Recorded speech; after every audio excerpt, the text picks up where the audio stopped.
মানুষের সাথে এমন আচরণ করেন, এমন ব্যবহার করেন যেন সারা জীবন সে আপনাকে মনে রাখে।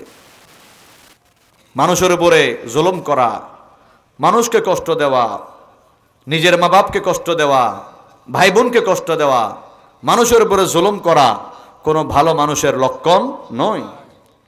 মুসলমানকে দাঁড়িয়ে আছে, টুপি পড়লাম, বাস মুসলমান হয়ে গেছে না, এটা তো মুসলমানের চিহ্ন, আলামত, নবীর সুন্নত। আল্লাহর হাবিব রাহমাতুল্লাহ আলামিন বলেন, আল মুসলিমু মান সালিম আল মুসলিমুনা মিন লিসানিহি ওয়া ইয়াদিহি। প্রকৃত মুসলমান ওই ব্যক্তি, ওই বান্দা, ওই বান্দিনী আসল মুসলমান। প্রকৃত মুসলিম ওই বান্দা যার জবান থেকে, হাতের অনিষ্টতা থেকে আরেকজন মানুষ নিরাপদ থাকে। জবানে কাউকে গালি দেয় না, কারো গীবত করে না, কারো বিরুদ্ধে মিথ্যা অপবাদ দেয় না, আর হাতে কাউকে কষ্ট দেয় না, কারো ক্ষতি করে না।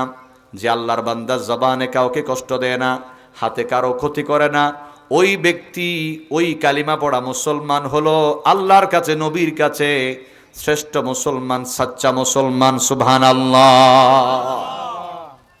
সাচ্চা মুসলমান হতে হলে আচরণকে পরিবর্তন করতে হবে।